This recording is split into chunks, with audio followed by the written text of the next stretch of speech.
Good. Now, if you've really done a little bit of research on prospecting, prospecting is basically the art or the technique of identifying potential customers or potential buyers or potential people who can benefit a lot from your product or service, or people who you would want to be part of your organization or movement.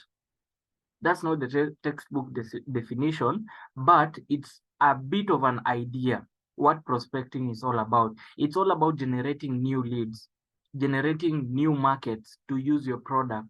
So you can look at a place and say, ah, I have, for example, a bottle of soda. Who are the best people who can drink this bottle of soda?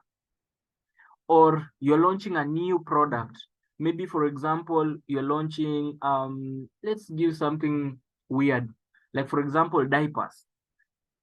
Who needs this kind of diapers? Or if you're launching, let's say, a soap, which kind of people do we expect they're going to be using this kind of soap? There are some soap for gentlemen, there are some soap for ladies, there are some soaps for babies, and so on. So when they sit down and they decide, we are going to come up with a new product, but who do we want to use our product? That is now what we call prospecting, targeting specific groups of people or individuals who are going to be part of their consumer base. So that is what prospecting is all about. Now, prospecting, there are of two types. There is online prospecting. That is, you are meeting someone in an online platform you have never known, you have never discussed. And then there is offline prospecting. So with online prospecting, you're using social media tools or technology to help you bring people into your business or people around you to join your business. That is online prospecting. We have social media tools such as TikTok, Instagram, WhatsApp, Facebook, LinkedIn. These are all social media platforms. Then we have other digital platforms that you can be using, like online questionnaires, online surveys. What do we have? Maybe advertisements. You can create up an advert who needs an extra income, and you just put it outside there. That is an online platform that you actually using, or a digital platform. We have so many of them. I won't go into details about them. Basically, we're just talking about that is online prospecting. Now we have offline prospecting. Now with offline prospecting, we are talking about using offline methods, like being there physically, physical interactions. And this involves meeting people, for example, in school where you study, at your workplace, for example, in your local church groups, or maybe in a concert or a convention. For example, that is a different one approach. A different kind of approach is, for example, giving out flyers. You can be, that is an offline prospecting method. You're giving people flyers or questionnaires. You're giving them flyers to call you when they want to check out the opportunity, or a questionnaire they fill in with all their details. Then you can reach out to them, or you can still do advertisements. You can print a poster uweke pale hivyo nje, mtu anaweza pita aone posters mahali. That's just but a few of offline prospecting. You can do it physically, one-on-one, meet people, get to know them, interact with them, get their contact details, and then share with them the project. Or you can be giving flyers, questionnaires, you can put up a poster, or even an announcement. You can just stand up in front of people and say, hey guys, I'm having a good project which I'm currently running, and I'm looking for vibrant people. I'm looking for open-minded individuals, and we are going to be promoting this product or this service, or we have launched a new campaign which is Bonan Vivon.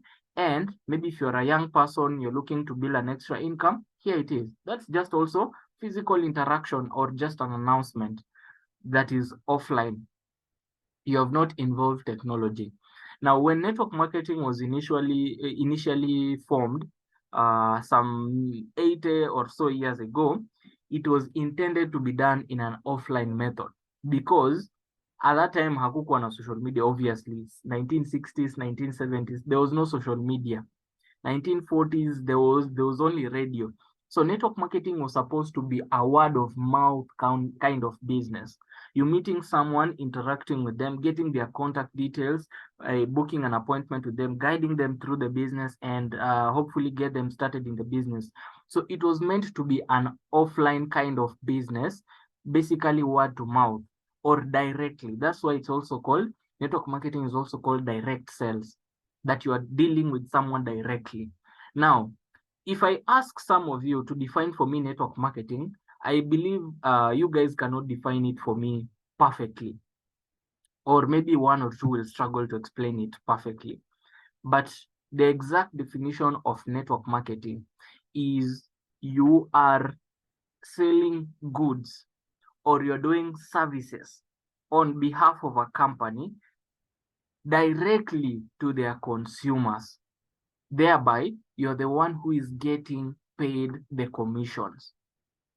So for example, in a normal way, you'll find that for companies to advertise their products or for companies to market their products, there is maybe from where it is manufactured, let's say the company where it is manufactured or the industry.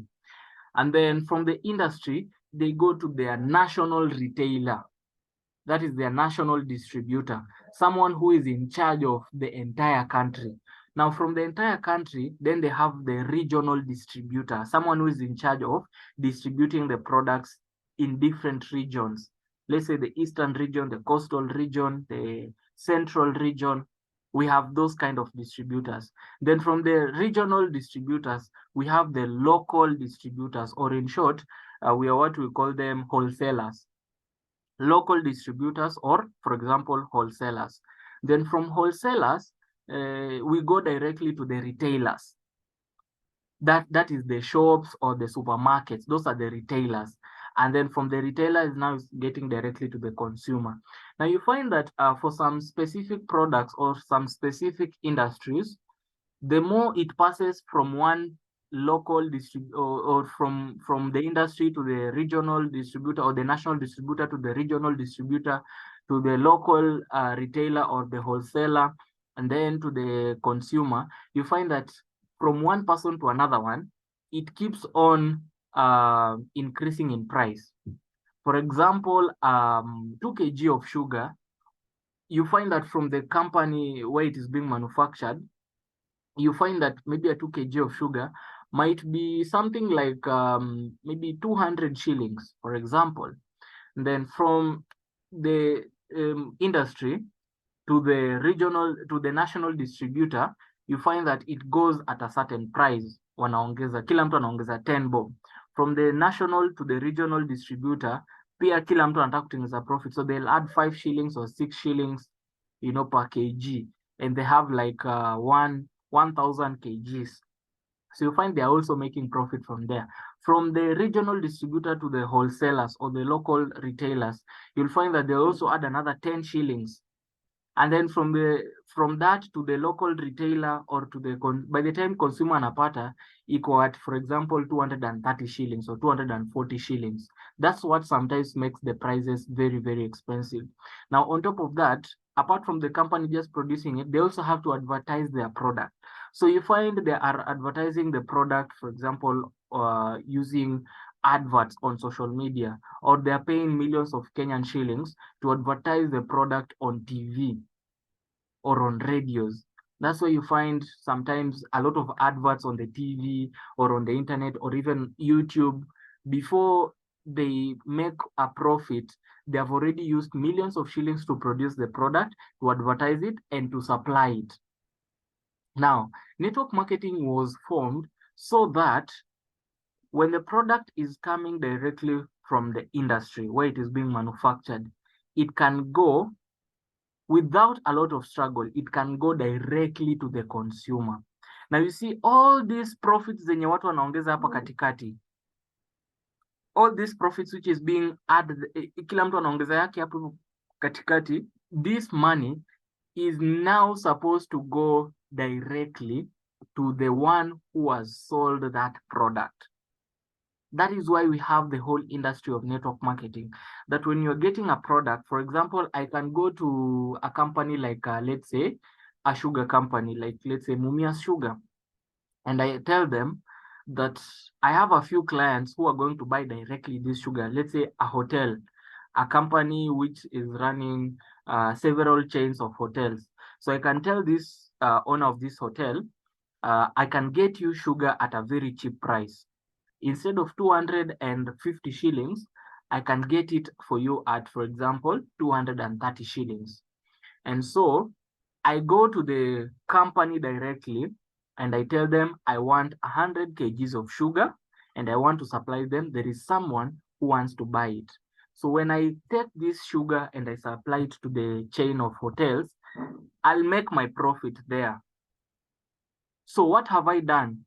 I have basically eliminated all these people who are in the middle. You see, the national distributor to the regional distributor to the local distributor or the wholesaler to the local retailer. Nimetoa hawa watu wote, and I've just taken it directly from the company all the way to the someone who is consuming it. Meaning, all this profit which was supposed to go to those people, those regional, local wholesalers, I am the one who is making these profits.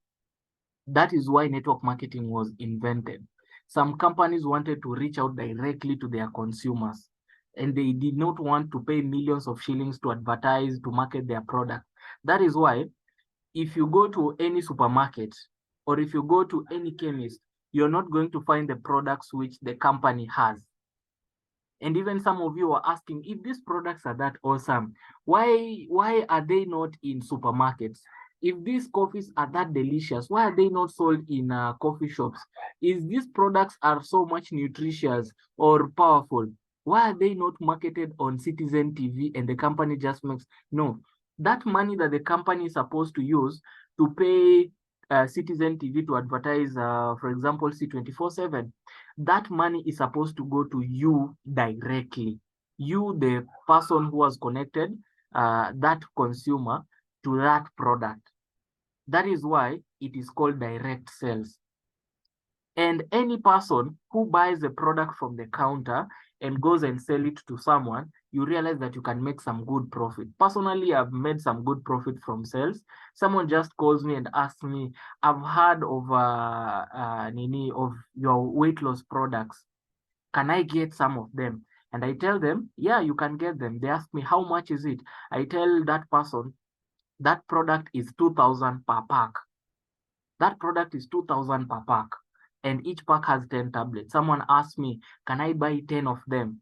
I tell them, yes, of course, you can buy 10 of them. They send me 20,000 Kenyan shillings. I go to the counter and I buy it only at 1,000 Kenyan shillings. So the moment I buy it at 1,000 Kenyan shillings from the counter, first of all, I've already made a profit of 10,000 Kenyan shillings. Even without advertising or anything, without even hustling, from sales of those products, I've used 20,000, I've bought 10,000 worth of products, nikamtumia, the client is happy, and I've made 10,000 Kenyan shillings in profit. And on top of that, imagine the company is telling me, because you have bought products from the company, we don't care how you bought them, we don't care who or how many, we are going to pay you a certain profit from that purchase that you made. So I earn from Unilevel bonus, I earn from stair-step bonus, I earn from UPP bonus, and I earn from my rebates. If you look at your DTC, there's a place which has all those ways of earning. That is how you can make good profit. So apart from selling it directly to the consumer, the company is also paying you a certain amount of money for selling certain number of products or for purchasing certain number of products, which means I've made some good kind of income also. So I've made it from profit and I've also made it from the system, because that is what the companies, they are telling me, you have marketed our products, you have bought it, we don't care whether you have sold it or you have consumed it, but we are still going to pay you for that because our products are moving. Basically, network marketing is supposed to help you to move the products.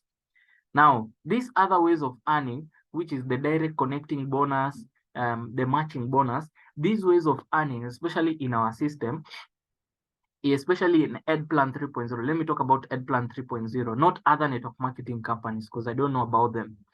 Especially in EdPlan 3.0, these other ways of earning, they are just supposed to help you to build a chain of consumers.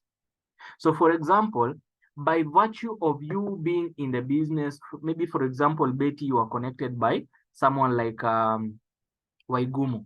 Waigumu connected you to the business. But do you know what?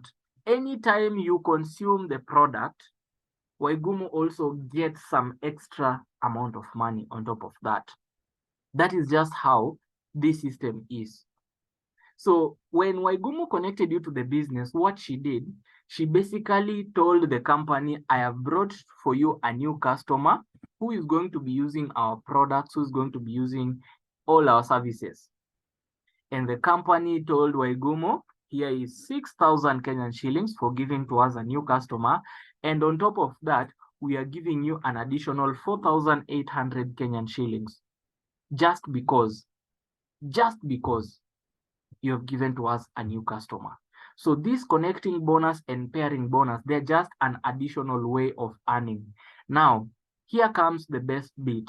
When you have enough consumers in your team, like for example, if you have a team of 1,000, 2,000 people, and this team of 1,000, 2,000 people, each one of them buys products, you find that even if you don't connect anyone in the business, the company is still paying you. That is why we have the stair-step earnings, unilevel earnings, UPP earnings, my rebate earnings, global profit sharing, all those.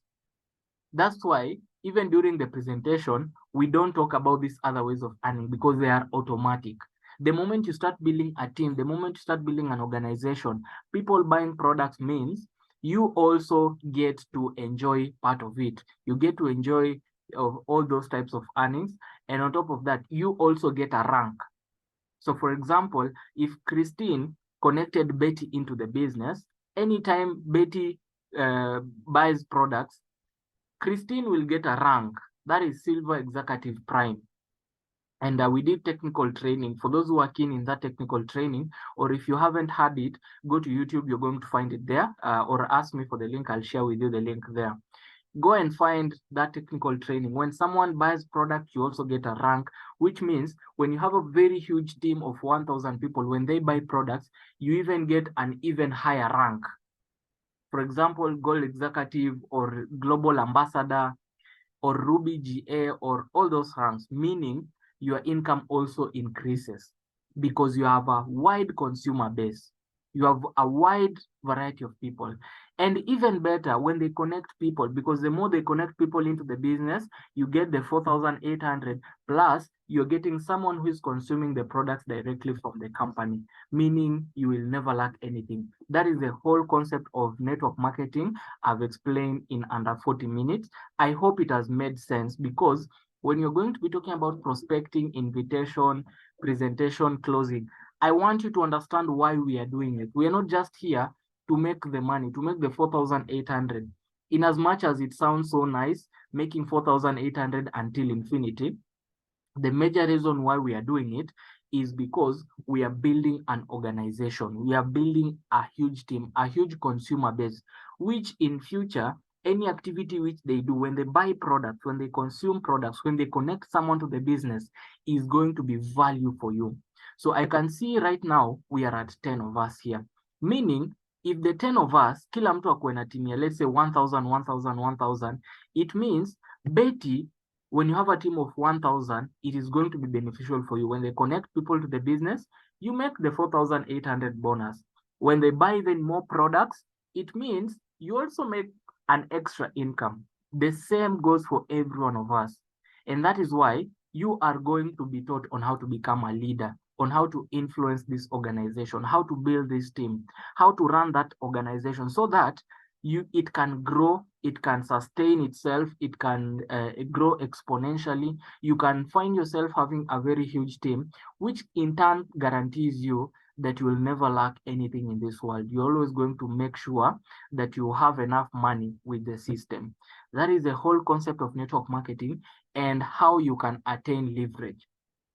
So I hope that from here onwards, We are not going to be having challenges understanding upline. Why do I need to have as many guests as possible in that presentation? It is because we're trying to build that organization together. I hope from today, we're not going to be having questions of upline. Why do I need to learn how to do a presentation? It's so that you can have a very huge team. I want us to understand why these skills are necessary. I want us to understand why we are doing it in the first place. Because sometimes when you don't know why you are doing something, it will not make sense to you. You'll always think that people are hating on you. People are maybe discriminating against you, of which sometimes it is not. I'm very much harsh on my leaders. Sometimes when you find me with them, sometimes tunakwanga tu tuna we are fighting, okay, not fighting literally, but we are fighting against mediocrity. We are trying to fight those. When you see me tackling with them a few issues, when you see me very much hard on them, is because I want them to get to that point where they can live comfortably. So even for you guys who are starting the business, we are going to have a lot of activities to do. We are going to have a lot of responsibilities. But sometimes, if you're going to give me a hard time to help you to build that, then I cannot do anything, because this mentorship sometimes it's just like a favor. It's just like me supporting you. It's not written anywhere in the constitution or in the company's to-do list for me to help you. It's just because you joined the business and I want to help you to do it. So next time when you're having these sessions, you understand why you have to be there. You understand why we need to do this. You understand why it is necessary even for you. This is one of those businesses which you do it right, you do it in a shorter period of time, and you're guaranteed you are set for life. You cannot do it for 20 years like a job. You only do it for like 4 or 5 years at most, and you can retire peacefully. You only do it at most 7 to 10 years. If you want to do it as a professional, you do it 7 to 10 years and you're guaranteed you'll never lack anything in this world. You're going to make a lot of good friends. You're going to help so many people to be in a best position in their lives.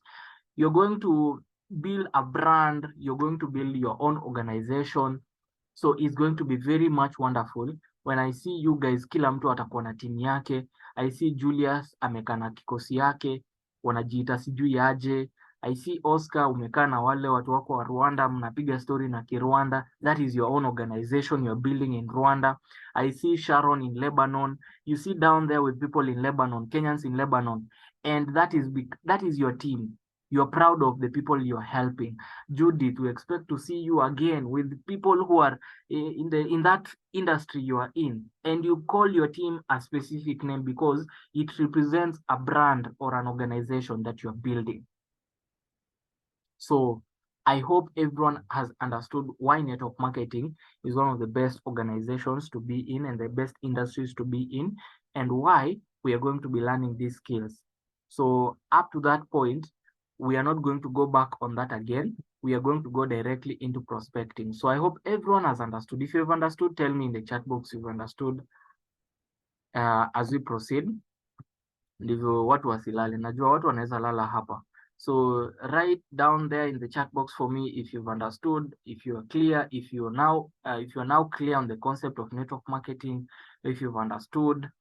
I need to know that you guys are right now okay.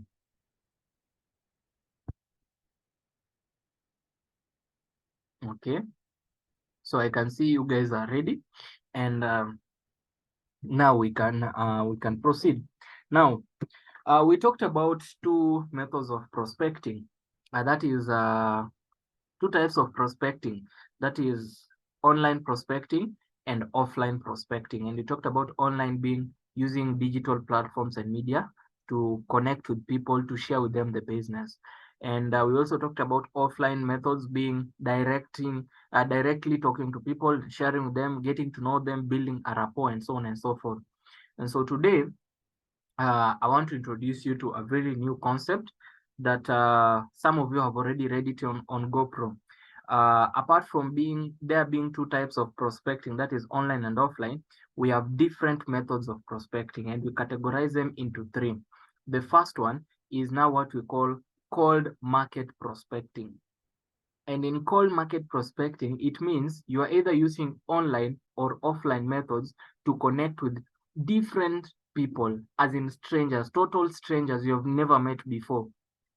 As in you don't know each other completely. You're introducing yourself, you're building a rapport, and you're connecting with them.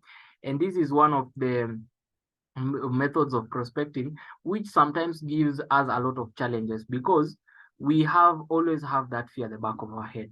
Now, the second method of prospecting is warm market prospecting. And in warm market prospecting, you are either using online or offline methods to connect with people who are acquaintances. Acquaintance ni ule mtu mwenye you have just met, you know each other from afar. You don't talk on a regular basis, as in maybe you met a friend sometimes back in an event, or maybe today you've met someone but they're not that close, or that kind of a person. And then the last one is hot market prospecting. You're using either offline or online methods to connect to the people you talk to on a regular basis, your friends, your loved ones, the people close to you. That is hot market prospecting. Now, the reason why I'm tackling cold market prospecting is because with the warm market and the hot market prospecting, we've already done it, some of you, with your uplines. Maybe you gave your upline the contacts, ukamwambia upline, help me here. Upline booked for them physical appointments or virtual appointments. That is on Google Meet, and they attended the sessions. So today we're going to tackle this is called market prospecting. And so allow us to proceed. Now, for the case of prospecting, the enduring mantra of the fanatical prospector is one more call. Now, what do I mean? You can never say enough is enough. I have prospected enough people. You can never say I've booked enough appointments. You can never say I have already connected enough people to my business. Or you can never even say that I have made enough friends or I have known enough people who can join my business. No, one more person, just one more. That should be your mantra. Your mantra ni ile kitu yenye unajiambianga on a regular basis, something that you truly believe in. For a serial prospector or for someone who is in this business, it is just one more call or one more appointment. Why am I saying this? Is because some of you will wonder, Glenn, you've been in the business for a while. Why do you still invite? It's because mimi sijafika mahali nataka kufika. I haven't. So what am I going to do? I'm going to book one more appointment every single day. Hata kama nimeweka guest 20 or 30 in an OPP, I'll still sit down and I'll still do one more. I'll still invite one more every single day. Okay, see, ati nitafanya one person per day. Even if I book 30 people in an OPP, I'll still sit down and ask myself, okay, I can still see we have 30 minutes to a presentation. Let me just add one more person. The number one reason for failure in sales is an empty pipe. And the root cause of an empty pipeline is a failure to prospect. And in sales, business, and life, there are only three things you can control: your actions, your reactions, and your mindset. So some of you might be saying, oh, upline, why am I not growing? Why am I not growing like person so and so? Mbona sieki codes like person so and so? It is because your pipeline is empty. As your upline was working on your contacts, you needed to sit down and start prospecting, so that as your upline is finishing on one side, you are also working on your side, and you're also making sure that you'll always have one person to connect to the business every now and again. Every day you will have someone joining your organization. But the number one reason for failure is that the pipe is empty. Between the prospecting and someone joining the business, this is a whole pipe. This is a whole connection. So between the time you're prospecting someone and when someone is joining your business, all the activities that you do in between, they determine your success in the business. So they say that in sales, business, and in life, there are only three things you can control: your actions. How are you going to influence your actions in between you prospecting someone and you registering someone? That's where you can learn about how to do it and how to be better at it. Your reactions. Maybe you've done it, but it is not as productive as you thought it was. How do you react to it? Do you go for it harder, or do you give up along the way? How many people are you connecting to the business? Your goal was to connect 3 people per week into the business. But how are you reacting to it? And your mindset at all. Your mindset about the business is very critical. Your mindset in life is very critical. Your mindset in this kind of industry is very critical. If you have a negative mindset, or if you have a bad mindset, then of course your actions and reactions won't even matter. You might be trying as much as possible, you're prospecting and inviting, but if your mindset is not okay, if your brain is telling you it is not possible, no matter how much hard you try, prospecting is always going to be the first stumbling block for you. So instead of whining on the things you can't control, focus your energy on the things you can. And to get what you want, you must prospect consistently. Now, the mindset of a fanatical prospector is kind of this. It is completely and absolutely within your control. And it drives both your actions you take and your reactions to the environment and the people around you. Developing and maintaining a fanatical mindset is the key to success in sales. Number one is optimism and enthusiasm. As in, negative and bitter people with a victim mentality do not succeed in sales, and not just in sales, in anything in this life. I think we all agree to that. If you're someone who is into prospecting, attack each day with enthusiasm, fired up and ready to rock. To tell yourself, you wake up in the morning and tell yourself, today I am going to connect as many people as possible. My target is 30, and I want to have as many as 30 people in that presentation. Even on bad days, they reach deep inside and find enough stored enthusiasm to push themselves to keep on going and make one more call. The second quality is you're competitive. They are hardwired to win and will do whatever it takes to stay on top. Mimi nilijiambianga, mimi I have always had this, that in whatever I'm going to do, I'm always going to strive and be the best at it. In whatever I'm going to be doing, I'm going to strive and do my level best and be the best in it, because I don't want to be on the losing side. I hate losing, by the way, so much. I hate losing, and I believe we all hate losing. So you need to be competitive. If you see someone in the group amechangamka kukuliko, we jiulize shida yako iko wapi. And my upline Sir Collins tells me that mtu akikushinda, if someone defeats you or someone beats you in something, and you are not frustrated about that, you don't feel jealous, natural jealous, not the bad kind of jealous.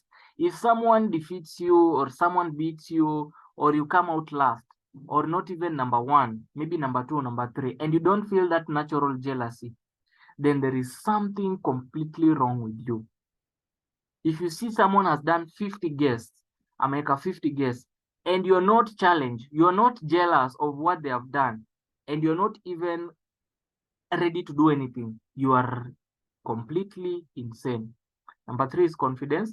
They expect to win and believe they are going to win.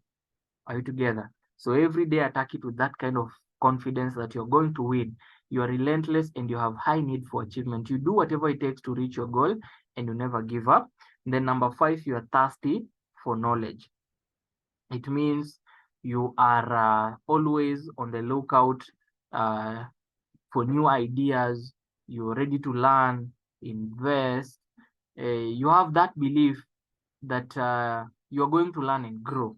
Number six, you're systematic and efficient. That will really help you out a lot. If you're systematic in prospecting, you have a way of doing things, from when you're knowing someone to how you're prospecting to them, how you're introducing the business. You even have a record. You are systematic, you become efficient. When you're systematic, it will help you to identify the numbers you're working with. How many people are you prospecting?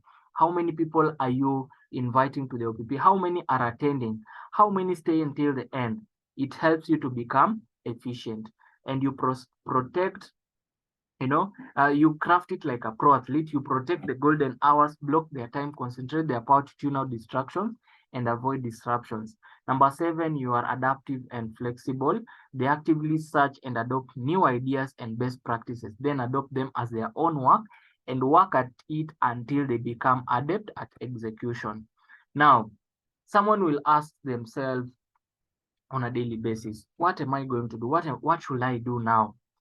Telephone prospecting is essential for business sustainability and growth. So, and here we are talking about cold calls. Cold calls, cold market calling in short, cold market calling. So it is the quickest, cheapest, and the most interactive way to make a contact and a sell. You can directly call a different stranger. A total, in fact, for me, this is what I love. Me, if it is online, me, because it takes time to reach out to communicate from one person to another. I'd rather just buy 60 minutes. I'll rather just buy 60 minutes of airtime and I get a list of contacts and I just call them and I book for them appointments. For me, that works for me better than even booking for them appointments via WhatsApp. Are we together? So, cold calling is a very efficient way. If you want sustained success in your sales career, if you want to maximize your income, then you have to go to interrupt your prospect. Interrupt them, whatever they are doing. Hey, I'm person so and so. I'm from Bonan Vivon, and I was just wondering this and this and this and this. Can we book an appointment? So you book an appointment. It has never been about the degree of the call. It has always been about the willingness on the part of the salesperson to interrupt. In sales, consistently relying on a single prospecting methodology at the expense of others consistently generates mediocre results. So you might be good in one method of prospecting. You might be skilled at maybe using WhatsApp. Okay. If you do it consistently and you're just relying on that method, it generates mediocre results. You'll just be one code or two codes per month. But if you want to hit the high numbers, you must be ready to disrupt the prospect wherever they are with whatever method. You can be skilled at one-on-one presentations and also be skilled at maybe the presentations which we do. You can be skilled in WhatsApp prospecting. And you can also be skilled at maybe giving questionnaires, interacting with people on a physical. Basically, you're getting your prospects from each angle in so many methods. I hope that is clear. With few exceptions, the most effective path to building a winning pipeline is a combination of multiple techniques and channels. And that's what we're going to tackle in a few. So the more you prospect, the luckier you get. And in this world, it is always about, are you ready to create your luck? Ukiona mtu amekuwa successful, if you see any person who is successful in the business, it is not at they are more skilled or more experienced than you. They have created their luck. With the little knowledge, with the little experience they have worked hard. And they say, the harder you work, the luckier you become. So how ready are you to create that luck? There are 3 core laws of prospecting that when heeded will ensure that you're moving a steady stream of prospects into the pipeline. Number 1 is the universal law of need. It governs desperation. It states that the more you need something, the less likely you will get it. I know it doesn't make sense, but I want you to understand this. This law comes into play in sales when lack of activity has left your pipeline depleted. When you need something, you actually don't do a lot about it. You are desperate to get it, so you're not doing anything about it. There are several reasons why desperation increases the probability that you will fail when you need success the most. The first reason is desperation taps into the downside of the law of attraction, which states that you must focus your thoughts on you're most likely to, or which states that what you focus your thoughts on, you're most likely to get it. What do I mean? You might be prospecting a lot in the business, but you're not getting the results. So sometimes you do not want to become that patient. You're wondering, I need to grow, I need to make money, I need to do this, I need to do this. Instead of needing it, why don't you attract it? When you attract it, you focus your thoughts on it and you work on it, and you're going to get it. You're most likely going to get it. Rather than when you need it, you're always thinking about I need. But when you want to get it, I'll urge you guys to attract it. The other reason is when you are desperate, you no longer focus on thoughts of success. You will focus on what will happen to you if you don't get what you need, thereby attracting failure. Whatever I was explaining, I need to make money, I need to do this, I need to do that, I need to do, I need. You forget to do the activities, or you forget to attract it with your thoughts. Other people can sense your desperation. That is the other reason. When you prospect people and you don't remove your focus from what you need. For example, you might be prospecting because Upline says you need to have at least 20 guests in that OPP. So you are thinking, I need. And you go to your prospect, you start prospecting, you become desperate. Prospects and customers naturally repel salespeople who are needy, desperate, and pathetic. The other reason is you become emotional and act illogically, which causes you to make poor decisions.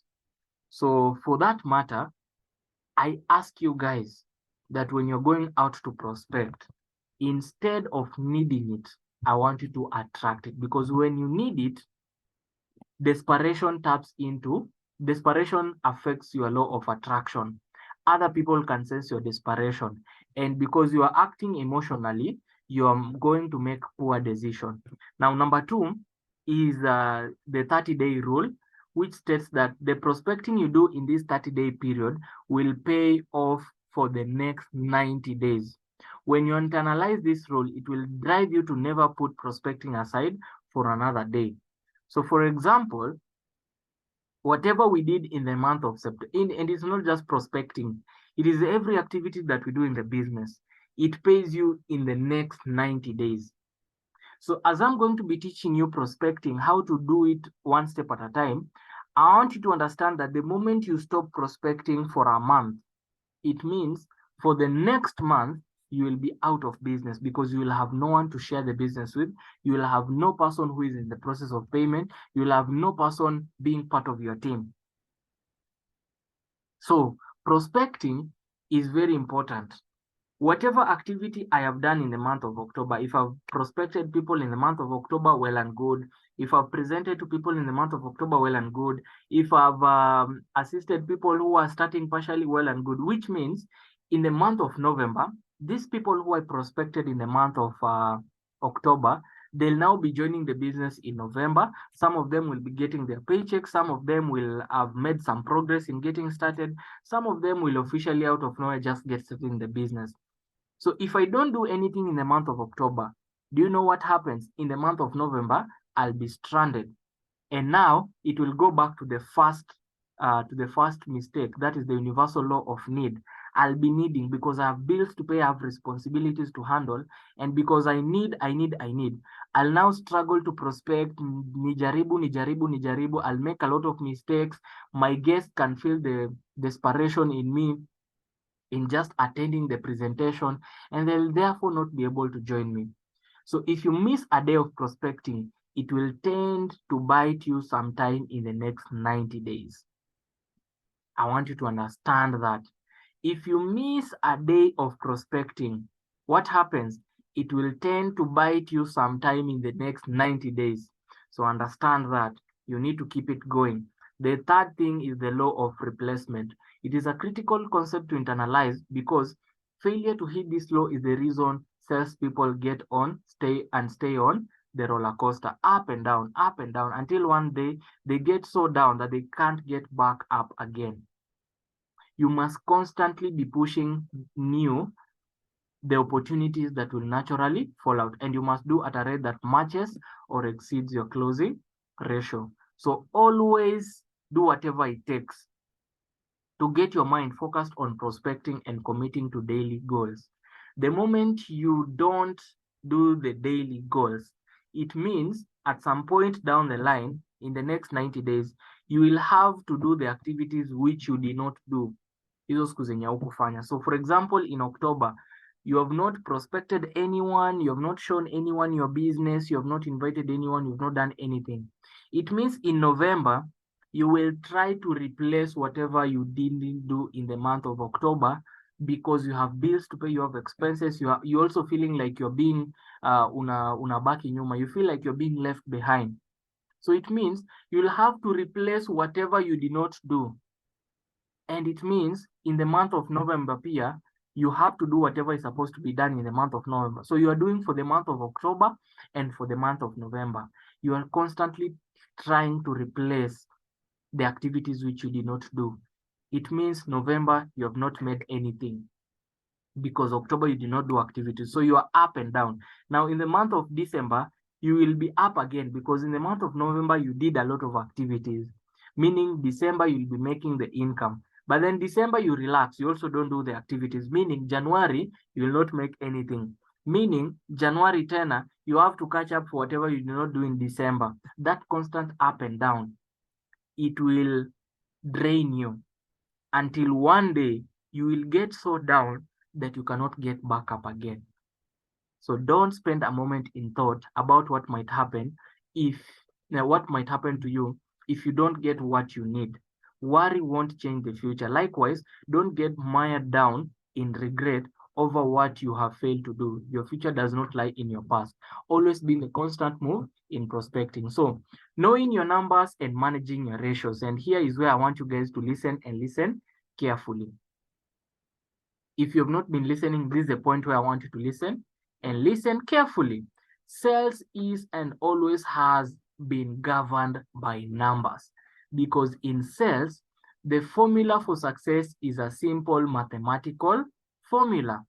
What quality you put into the pipeline and how much quantity determines what you get out of the pipe. Sawa sawa. It is quality and quantity that you put into the pipe that gives you the results. That is the output.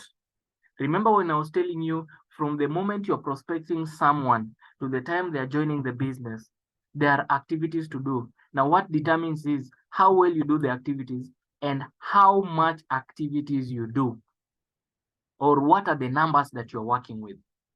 So if I prospect one person, it means at the other side, I expect to register one person.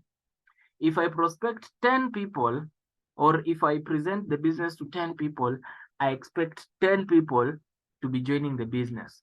Even if not now, maybe in the near future, or even 2 years from now. Like even before we got on this call, someone out of nowhere just called me, Sir Glenn, how much is the starting capital right now? I am in Nakuru and I want to come and join the business finally. And I asked them, for the last 2.5 years, now is when efficiency and effectiveness is equals to performance. All right. So you must gather courage and self-discipline to track, analyze, and make regular adjustment based on your prospecting performance stats. So let me just give you maybe a small clue on the numbers you can work with. All right. So if, for example, you prospect, let's say, like 50 people. If you prospect 50 people, this is the ratio that you should be expecting. At least 30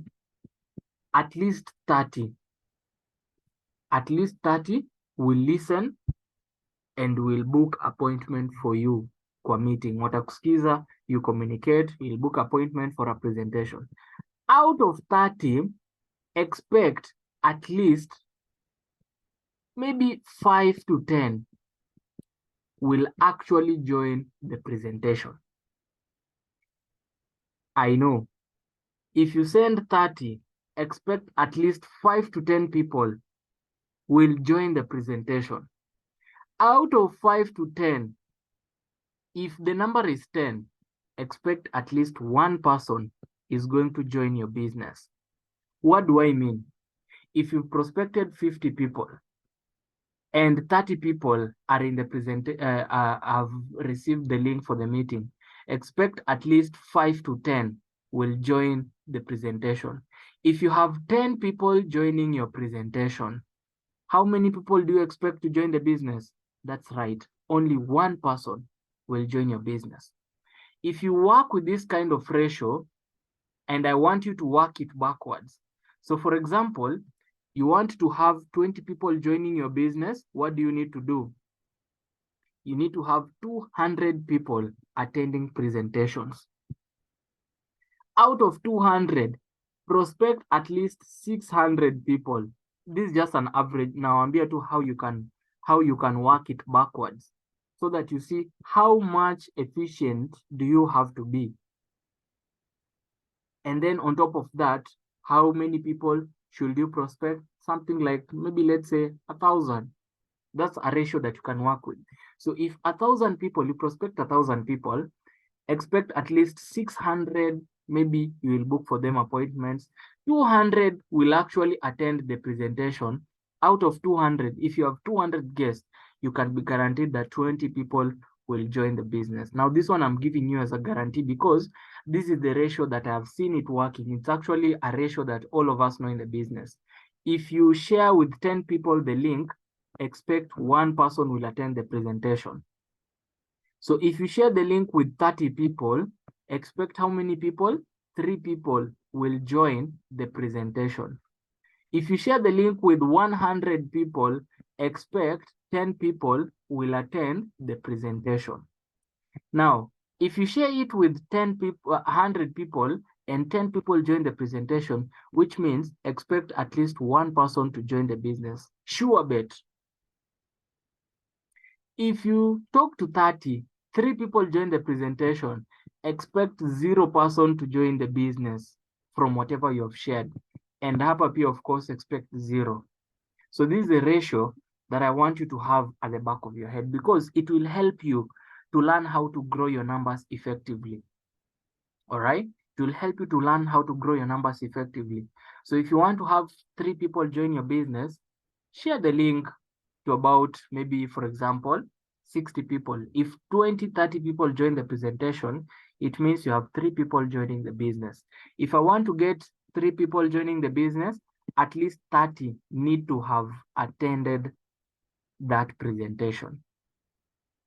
If I want 5 people to join the business, I need at least 50 people to attend the presentation.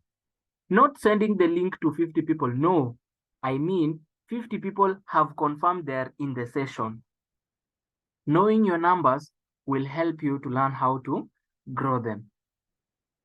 Why am I giving you these ratios? Is because the moment we start on our prospecting activities, the moment we start prospecting, I want to see someone who is hungry.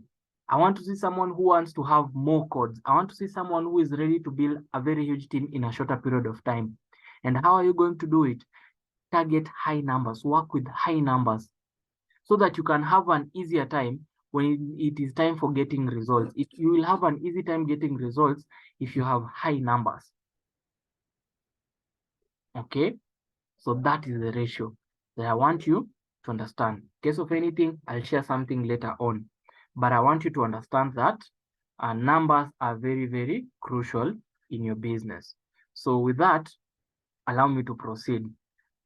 Time is the greatest equalizer in sales. So top sales people are flexible, adaptive, and creative in their quest to maximize time for selling and minimize distractions that steal their commissions check. So for example, we don't have a lot of time during the day. The time that we have is enough for you to maximize. If you're a salesperson and you're not doing things that are directly related to sales during the golden hours, then you're not doing your job. What do I mean? Once I tackle prospecting and during the day, you do not do the prospecting activities. If you are in this business and any day ends and you have not shared your business to anyone, it means you've already wasted your day. Like for example, today, we have not done presentation. We have not done any presentation.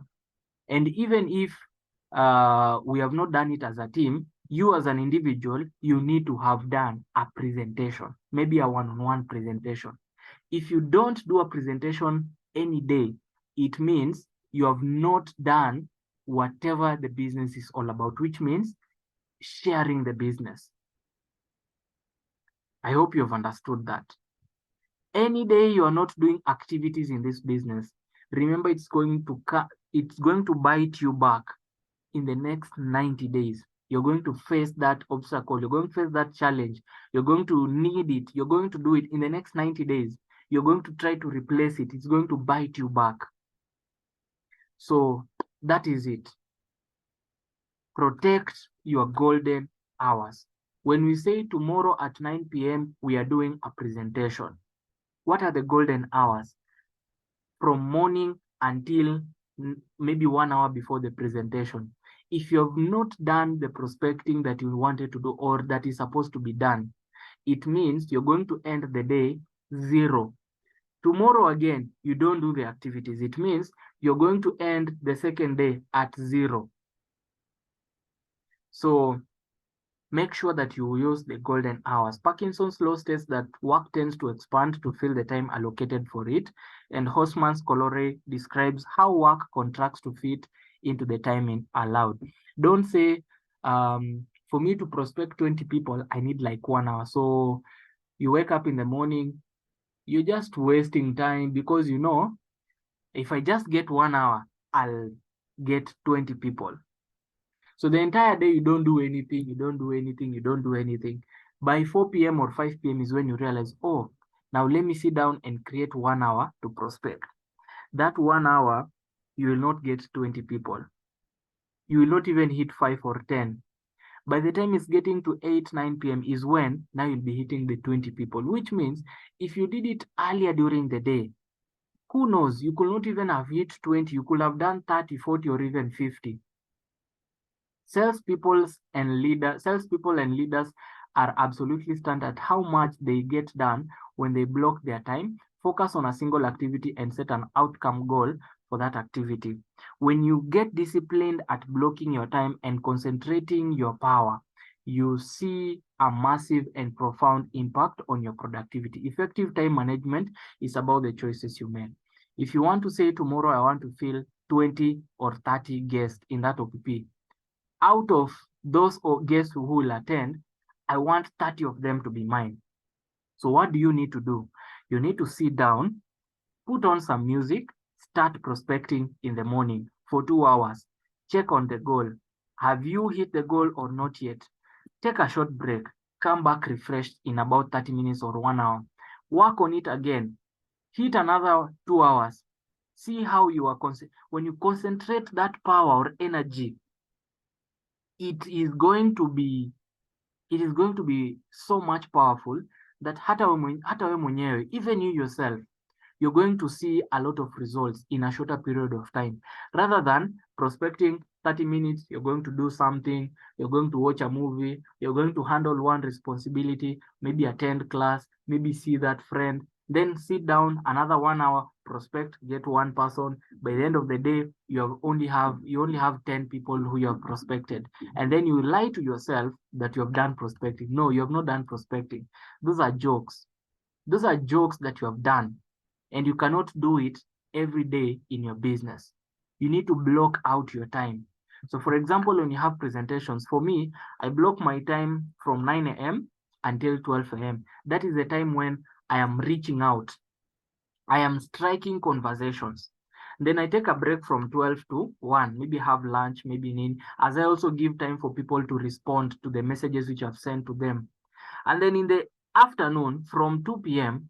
to around 5 p.m., I'm responding, I'm booking appointments, I'm telling them, hey, here, hey, that, hey, do this, hey, do that. I'm Glenn, Nini. I book appointments. And then from 6 p.m. to 8 p.m., I'm basically just sitting down and writing the appointments. I have a book which I write all the contacts.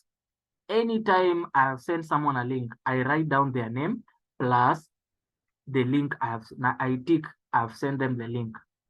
Anytime I'm prospecting. So when you sit down and you ask me, Glenn, can you produce what you've done in the last 1 week? I'll give you an A4 book which has all the activities which I've done. And I'll tell you, this one attended, this one attended, this one did not attend, this one attended, this one did not attend, this one joined the business, this one not yet, this one is planning, this one is this and this. So I have a list.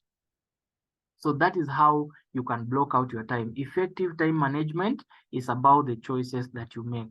How hungry do you want to be? How successful do you want to be in this business? When you see people buying cars in the business, that should be a choice you should be making. That I also want to buy a car, that I also want to knock that income, that I also want to do this and this. That should be a choice you're making. And it all comes down to how effective you are with your time. They say, when you learn how to manage time, or when I don't know how the quote goes or how it is being said, but if you learn how to control time, you can effectively control everything in this world. Are we together up to that point? And so for that matter, let's go to social selling and how to create a brand.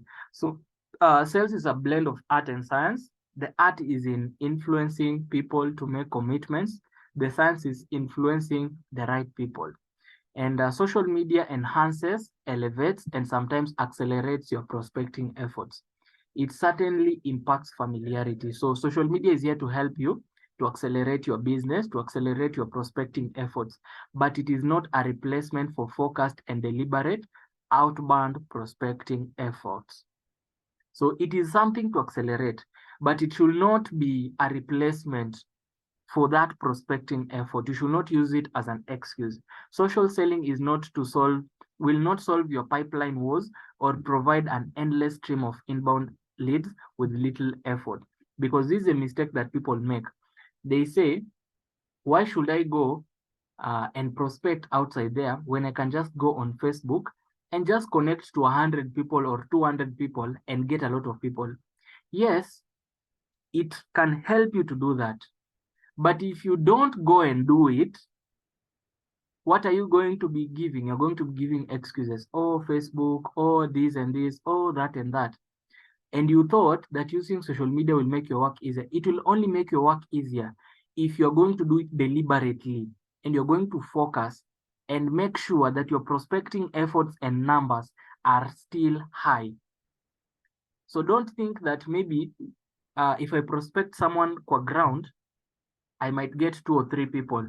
But if I go to Facebook, I might get 200 or 300 people. And then you go on Facebook and you connect, it will not work. It is only if you understand the numbers you're working with and you still do the activities. Facebook will not do the work for you. Should you try to develop a presence on all of these channels, you'll find that it is exhausting. So answer these 2 questions. On which social medias or social channels will I find my customers and prospects? And on which social channels do I feel most comfortable? Now, all of us, we are from different generations. All of us, we interact with people in different social platforms. What do I mean? We all come from different places. I'm not going to be teaching you every method under the sun to prospect. I'm going to be teaching you the basics on how to prospect. Now, those basics are supposed to be applied in whichever social media platform you feel comfortable with, and which one you feel you can get the people who you want to do. Like, for example, if I want to connect with youngsters, people like Eric, I don't need to go to LinkedIn. LinkedIn is for people who are employed, people who are older, people who are more experienced and mature in this world. So if I want to build a team of more mature and experienced people, I'll just go to LinkedIn or even a WhatsApp group that is full of people of that kind. If I go to a subgroup of people who are young, or maybe Instagram, I'll find young people. So which channels will I find my customers or prospects, and which one do I feel most comfortable with? And all of us will feel comfortable with different platforms. So you must learn to use social media the right way. So it is a good use of time. Efficient and effective are the name of the game. Your time investment in the social media channel must be focused on increasing the size and viability of your pipeline. Otherwise, you're just wasting it. And in the virtual world, you have zero chance of changing first impressions that are made about you in an online platform. When potential customers view the online you and don't like what they see, they just move on. It is not like physical prospecting whereby you can make a mistake, or let's say the approach which you use, people can still look at you and, okay, he's not a bad person, according to the way they're behaving. In social media world, how you approach people will determine whether they're going to continue that conversation or they'll blue tick you and move on. I want you to understand that. Are you together? So social media is very, very critical. Now, when potential customers view the online you and they don't like what they see, they just move on. Your social media profiles are a direct reflection of your personal brand. Until your prospect meets you, who you are online is who you are. Your image is like your logo. You want it to stick. If you have ever seen me on my social media platforms, you'll understand why a brand is very important. I have had so many people just texting me out of the blue. Hey, I've gone through your Facebook profile, I've gone through your Instagram, I've seen your WhatsApp profile, and you look like a serious person. What do you do?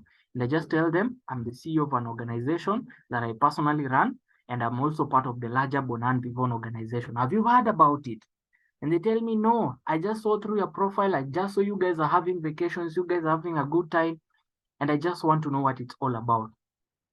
For some of you, if I scroll through your profile photos, I'll just take screenshots. Don't change them. I'll take screenshots of your profile photos and I'll send them to you, or we'll send them in that group. You'll find so many of you, your profile photos, in fact, they scare people away. You want to talk about a multi-billion-dollar business, and yet your profile photo is, for example, maybe you having a drink, you're drinking alcohol. You want to talk about a multi-million business which can help them, but yet your profile photo is a meme or something which is totally unrelated. Your profile photo should be who you are. Your brand should be what you want it to be.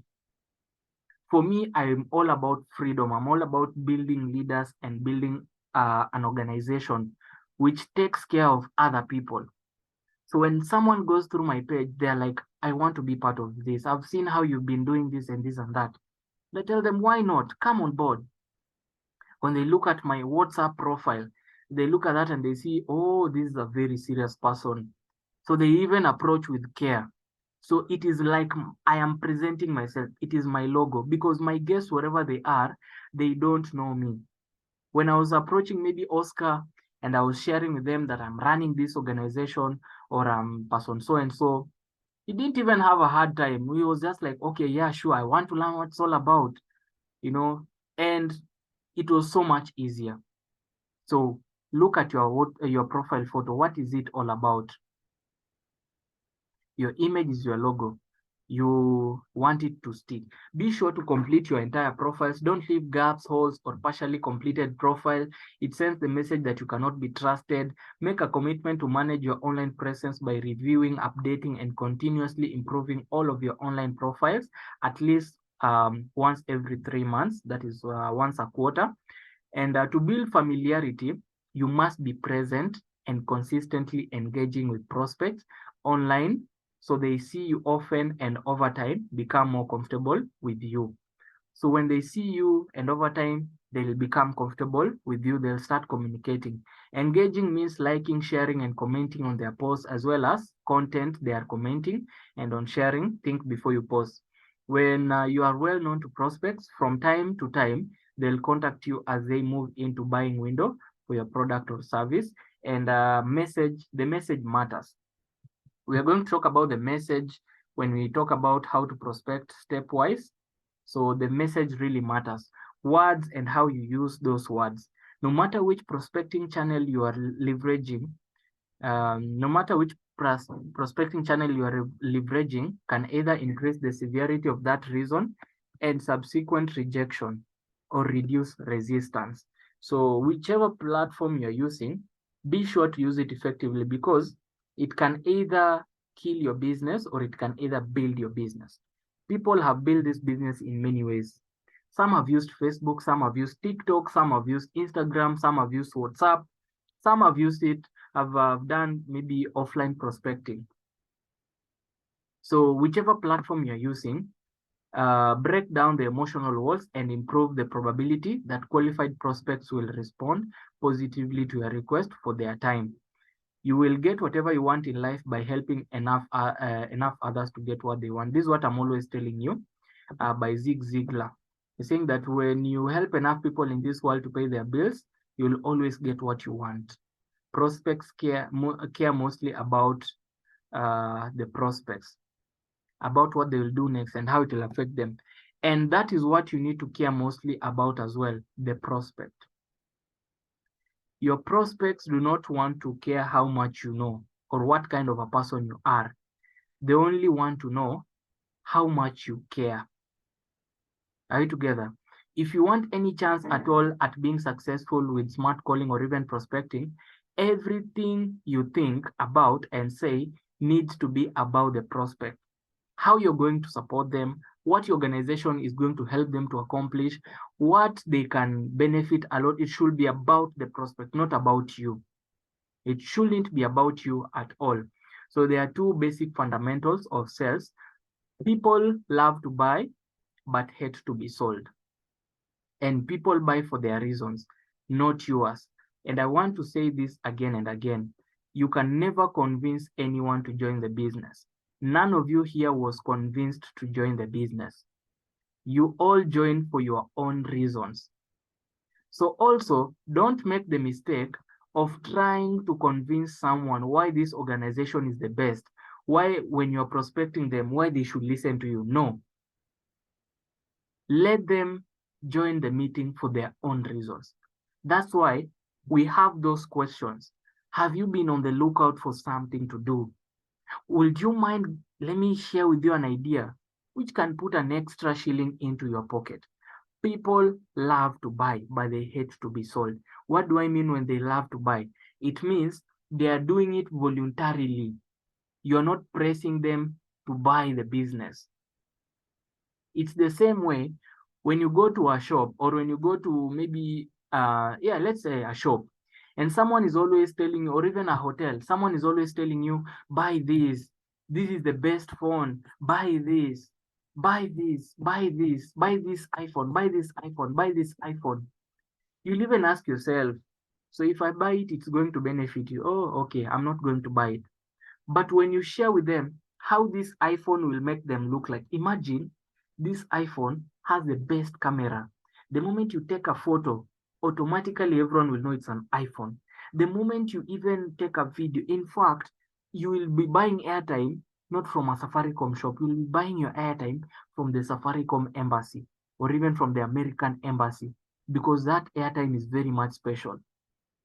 You see, that person will look at it and say, okay, if I buy this, imagine I can be taking better selfies, I can be taking better photos. Okay, let me buy. But it wasn't because he was shown the best camera, he was told it was the best. No.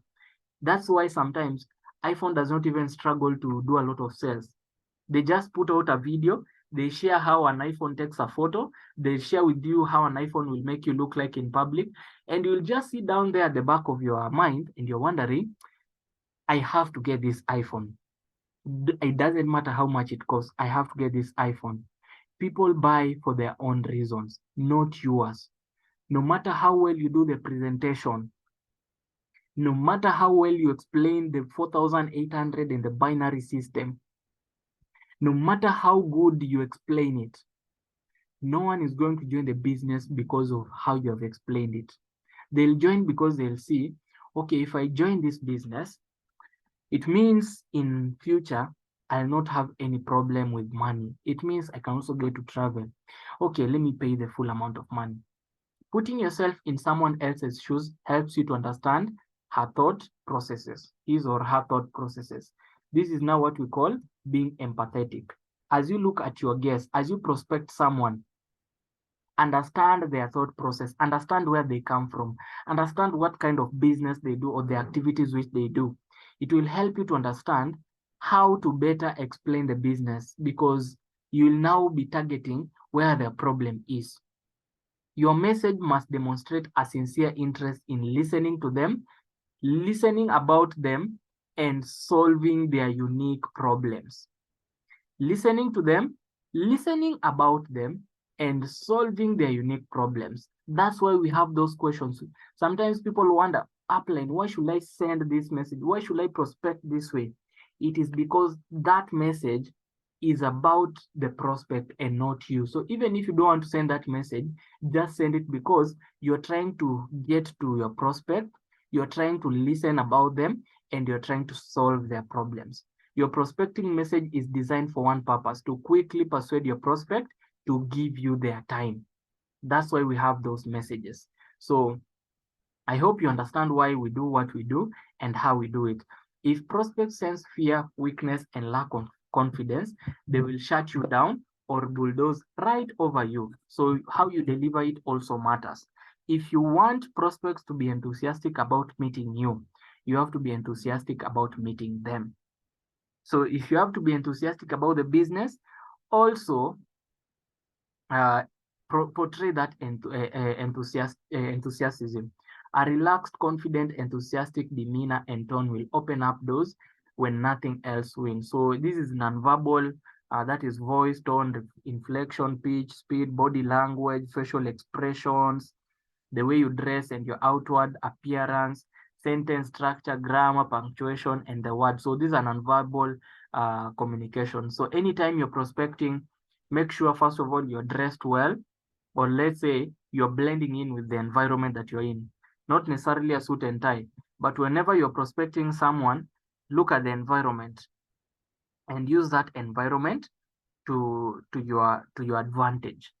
So your body language, let's say your sentence structure, grammar, punctuation, and words used in written communication. That is WhatsApp messages. They need to be accurate. Now, confidence and enthusiasm are the two most powerful and persuasive nonverbal messages you send to prospects. We can change how we feel by changing our facial expression, the words we use, our self-talk, and our physical posture. What is happening on the inside of you manifests itself on the outward. If you feel needy, if you are desperate, you're going to display it, and your prospect is going to feel it. Be enthusiastic, think enthusiastic thoughts, use enthusiastic language, and you'll begin to feel enthusiastic and eventually become enthusiastic. I'm saying this because sometimes you might be going through some downtime. Sometimes you might be going through some challenges. But when you're prospecting it, those challenges, those problems, they should not be reflected to your prospect. You want to maintain a good first time,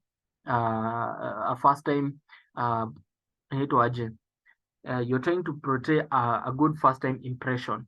So you don't need to bring all of your problems to your prospect. Be enthusiastic, even if you don't feel like it, because your guest needs to know you are enthusiastic.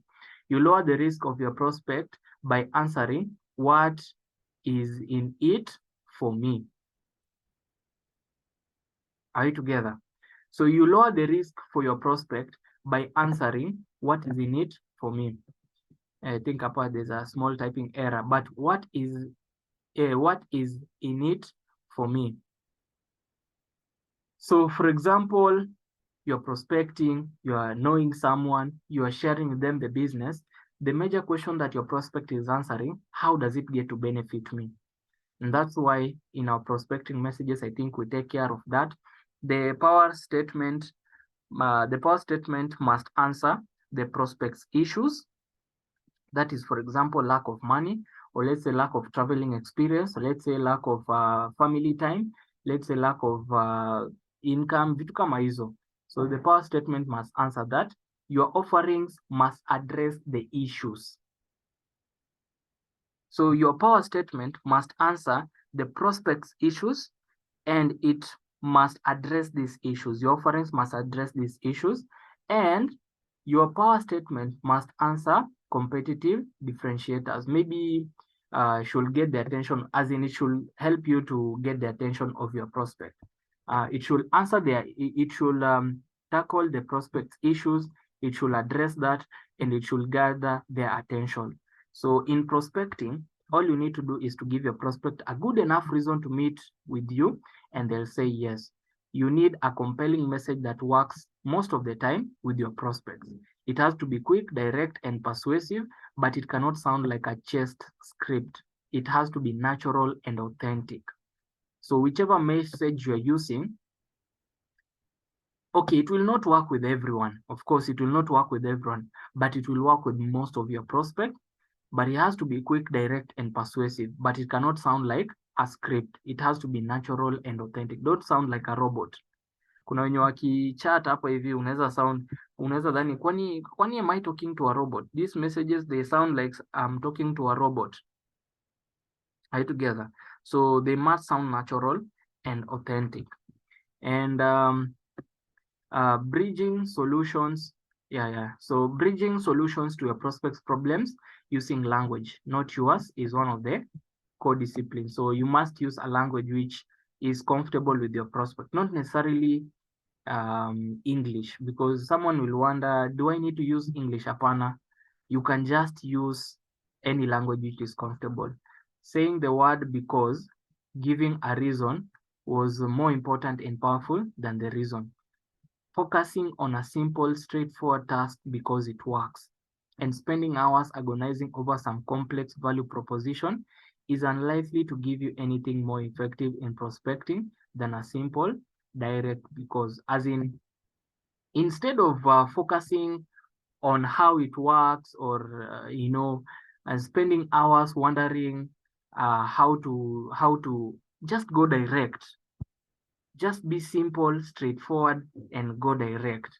In prospecting, their bridge is the because that gives them a good reason enough to give up their time to spend it with you. You need to give them a good reason. Hii ndio tunaita because. Why should I attend that Google Meet? It is because this is an international organization which can help you to grow this and this and this and that. It is a because. Are we together? Tell them what is in it for me. So prospects want to feel what you get them. They want to feel that you get them and their problems, or are at least trying to get them before they'll agree to give up their time to meet with you. People make decisions based on emotions. So they just want to know that you get them, or you are at least trying to get them before they book that appointment. Are we together? So answer the most important questions that will keep you from getting shut down on prospecting calls. What would cause your prospect to say so what to your message?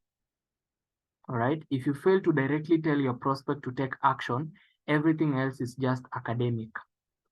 Ukiambia prospect, it is this and this and this and this, alafu uachie hapo. You're not calling them to take action. That's why we have that message. If I share the link with you, will you avail yourself? Do you have the Google Meet app so that I can share the link with you? That is you're asking them to take action.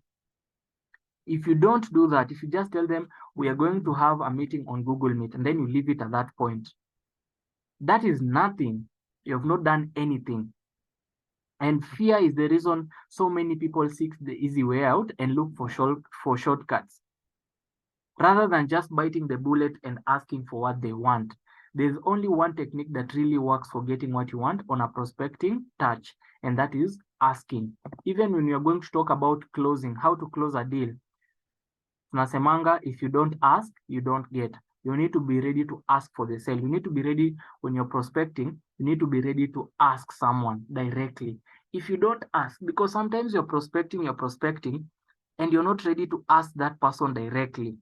If you don't ask, how will you know they want it? So there are 3 steps to asking. Number 1, ask with confidence and assume you'll get what you want. Now, this is what we call,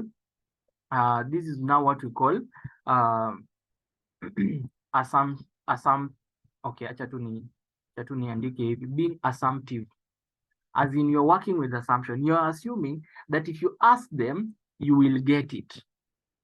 Are we together? You're assuming if I ask this guest to attend a Google Meet, they will attend.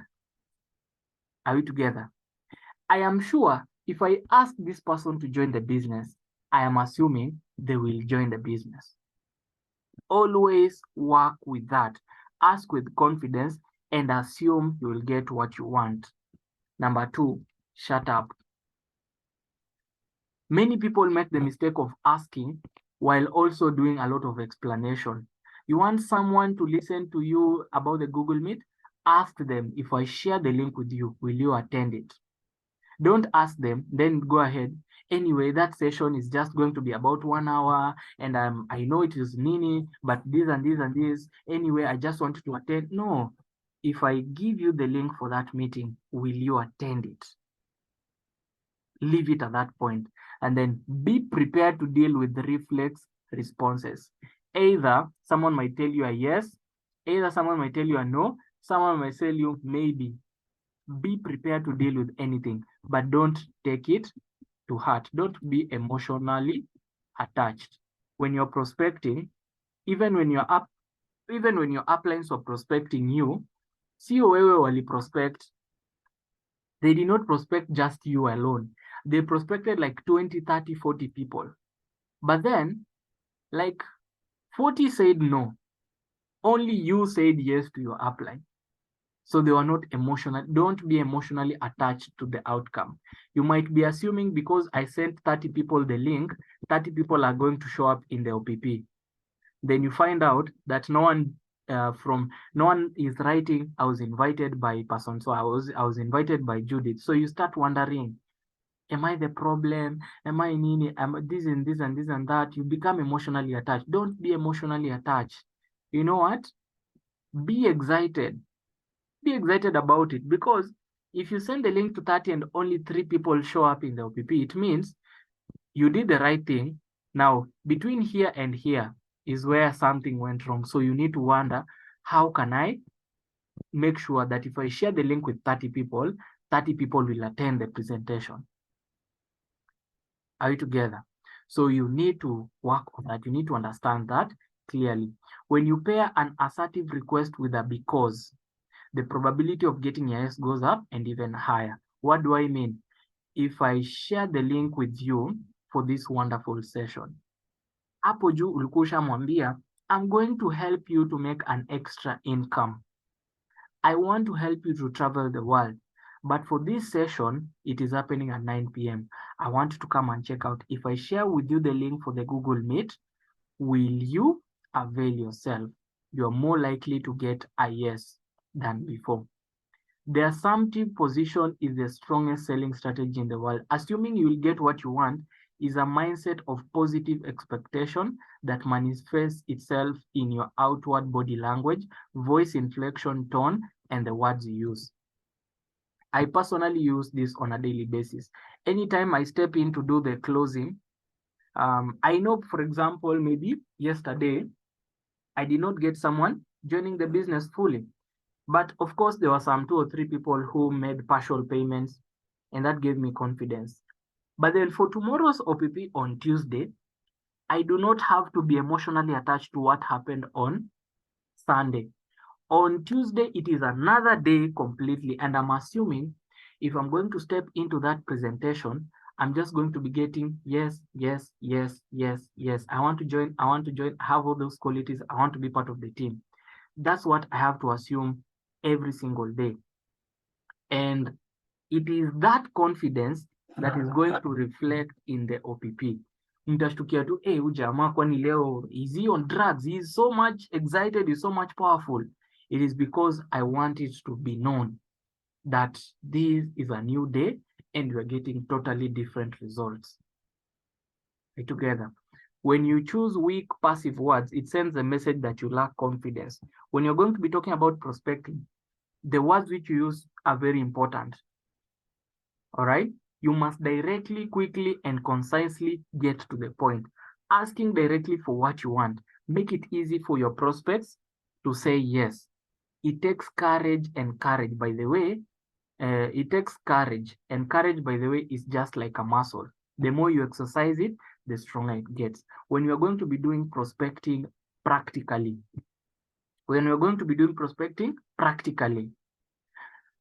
The more times you do prospecting, the more confident you become.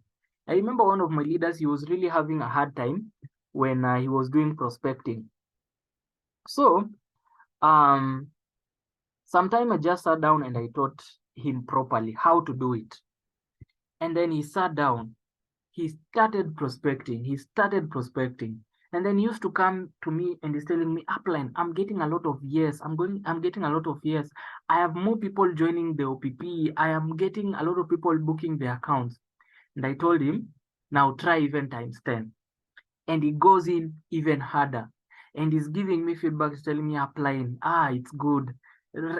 Back then, I did not have confidence. I was talking like I don't know what I know about. I'm talking like I've never even heard about this project, and I want my guests to join the OPP. Right now, I'm okay. Right now, I can do it. So when you are going to be doing it, you're going to be making mistakes along the way. But the more you practice it, the more courageous you become, the more confident you become, and you're going to become even better at it, and you're going to get a lot of results. So the hardest part about asking is learning to ask and shut up. You attempt to overcome objections that you have not even surfaced. You over-explain yourself, like whatever I was telling you earlier. When you ask for it, shut up, wait for the feedback. Offer your prospect a way out, and um, you over-explain yourself, you offer your prospect a way out, and you start blabbing on and on about your product features and benefits until the prospect who was ready to say yes gets talked into saying no by you.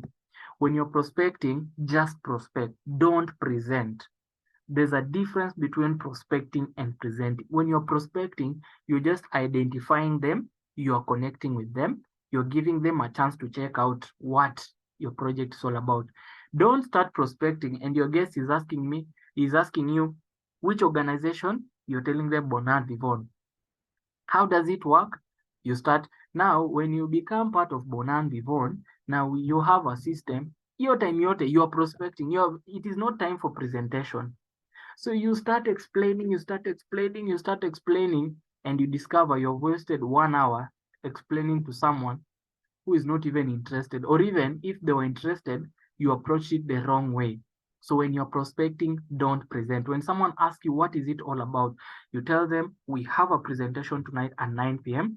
I want you to join the presentation so that you can learn more about it. If I share with you the link, will you avail yourself? Leave it at that point. Be that courageous. Don't worry even if they blue tick you, even if they don't reply.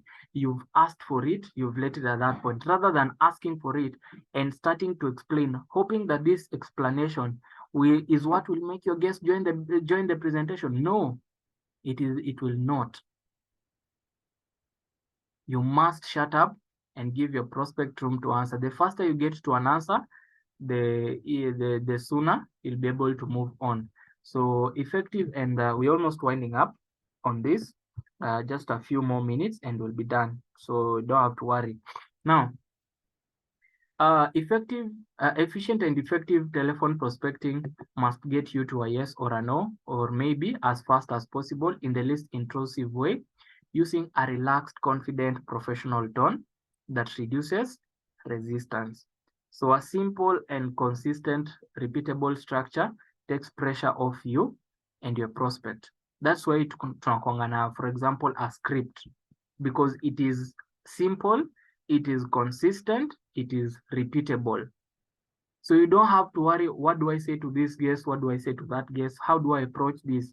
We have a structure to do it.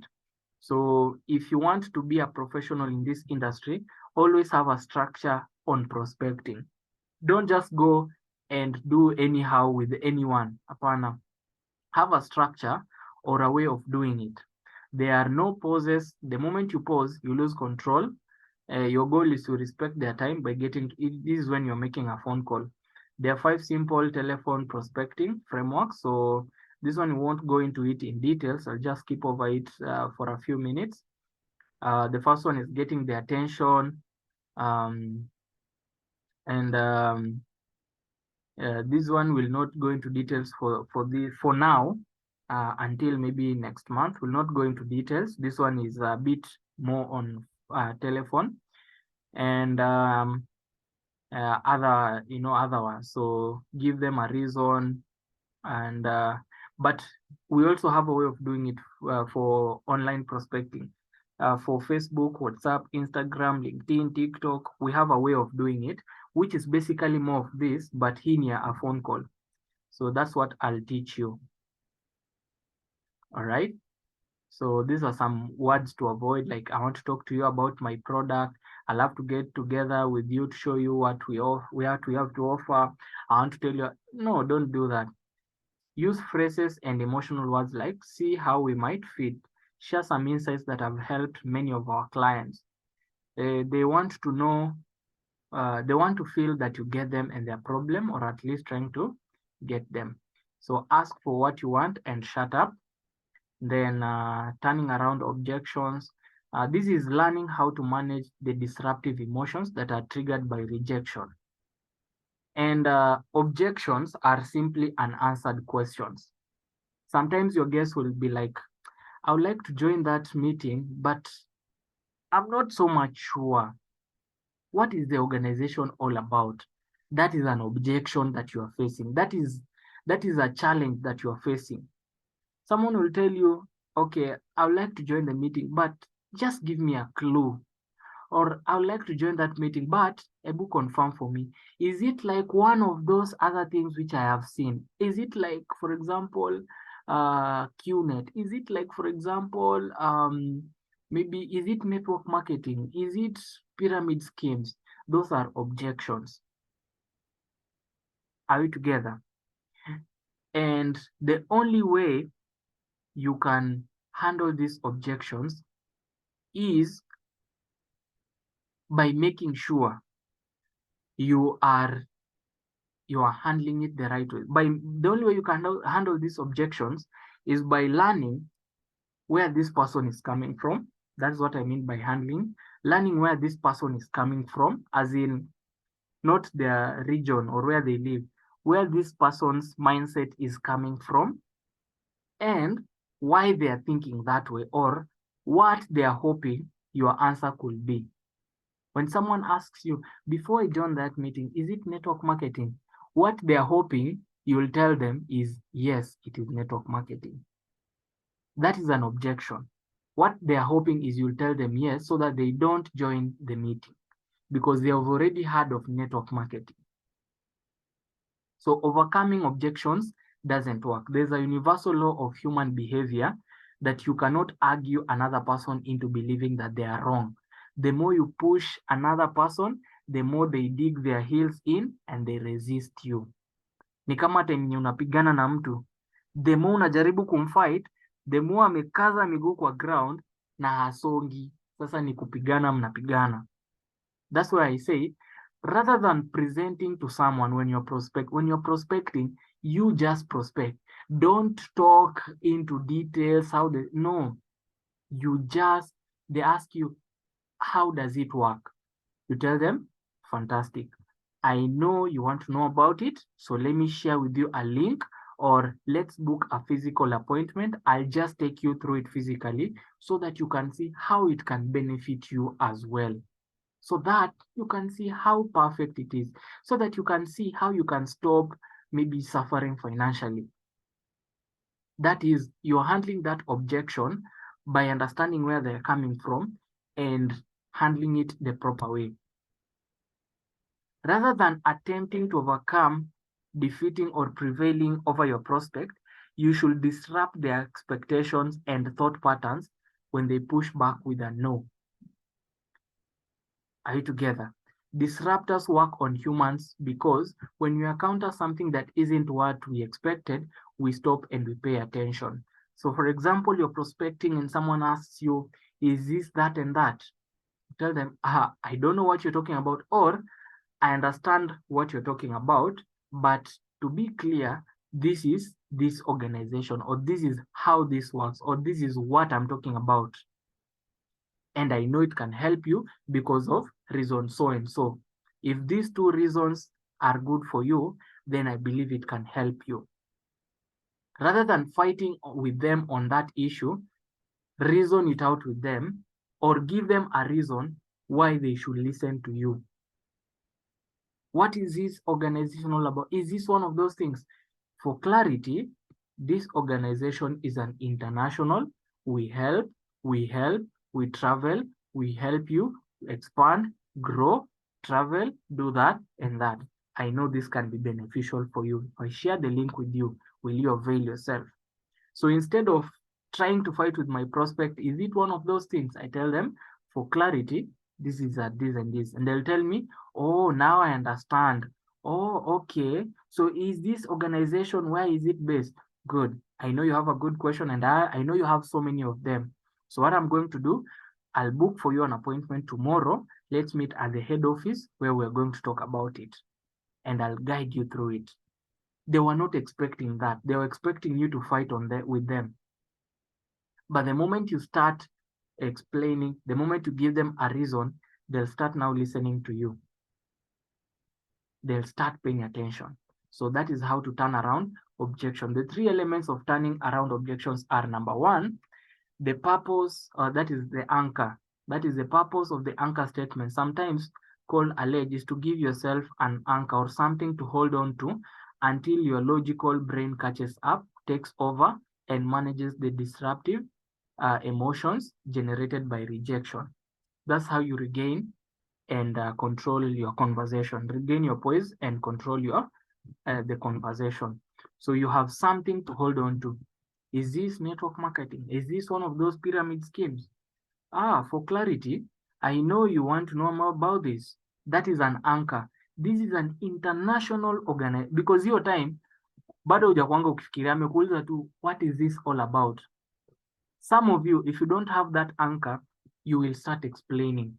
Okay, so we have a system where left and right is 4,800, and you start explaining a lot of unnecessary things, and you find that you have wasted time, you've wasted your energy. So first of all, you have an anchor, so that even after that, they'll ask you, okay, I've seen, but how do you guys help people? You know, from that point onwards, you will now have something to reply, because before you couldn't explain. All right, they'll ask you, what is your position in that organization? Wambia, I'm a lead business consultant. What do you do? Well, for clarity, this organization does this. In the meantime, you'll be looking for an answer. Number two, disrupt. Your prospect is conditioned.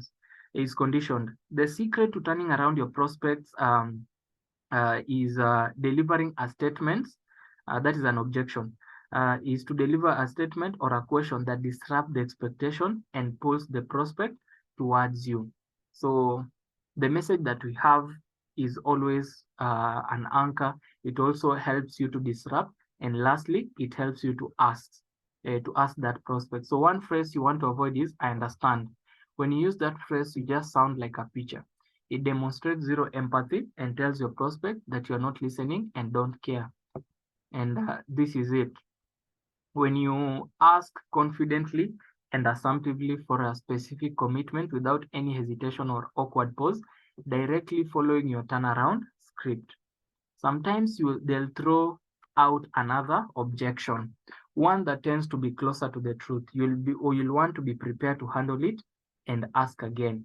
So when you get a second objection and still can't turn your prospect around, graciously move on and come back at them another day. For example, the prospect says, I am not interested. And this one you're going to hear a lot. Someone will tell you, no, I'm not interested. No, I'm not. No, I'm not. I don't want it. I don't want to listen. No, no, no. You're going to get a lot of no's. You know, so this is it. You know that is what some individuals said the first time. Few people say they aren't interested before they see how much I can save them.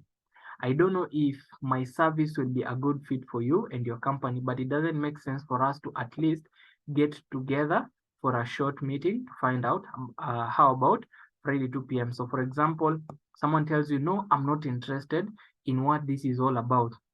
Tell them, that's okay. A few people also told me that the first time, until they saw how much they can benefit from the organization, how much they can grow their personal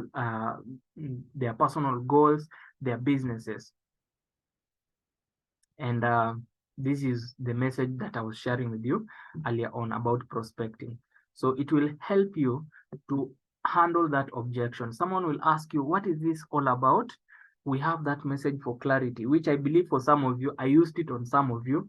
I don't know if there's any person who was here who I used it on them, but I'm very much sure some of you asked the person who shared with you the link, what is it all about? They start explaining, you start wondering, do I need to be here? Do I need to be there? But the moment you read that message, you are able to understand why you need to create time and to be there for the OPP. Now, what we have just done is the skeletons on how to prospect effectively. Basically, the do's and the don'ts of prospecting. Don't be weird. Make sure you have secured what do you call it? You have identified the posture that you're going with. You have understood what kind of a person I want to have in my business. Make sure that you ask the right questions. Make sure that that is assumptive clause. You are assuming that that person will say yes. Make sure that you don't over-explain it. Just ask and shut up. Whatever we have talked about today, it will help you to understand all the rules of prospecting and a little bit about closing, how to help someone get started in the business. Give them an offer, then shut up. You just wait and listen. So those are the things that I want you to remember when you talk about prospecting. Whatever we have discussed today on prospecting is very, very important. Be ready to handle a lot of objections. Be ready to know that someone can tell you a no anytime and how you can approach it in an easier way, but give them a reason to listen to you. Give them a simple explanation, which is short, which is straight to the point and can help them understand what you're offering. Okay? Make sure your language is okay. That is your nonverbal communication. Make sure that you're making yourself you're making yourself clear that this is all about them. Prospecting is all about your guest. It's all about that person you're prospecting and not about you. Don't look at a prospect as a means or as a tool to make yourself wealthy or successful. Don't do that. Use that chance to get to know your prospect, to get to understand them, where they're coming from. And that way, you'll be in a better position to offer whatever you are offering. I hope we are together. So now that we have understood the basics of prospecting, tomorrow, I want us at exactly 8 p.m. Tomorrow we meet here again, and now we talk about how to do it practically. And I'll show you how to do it practically, where to do it practically, and what kind of progress you need to be expecting. But I hope that was enough for today to help you understand the industry of network marketing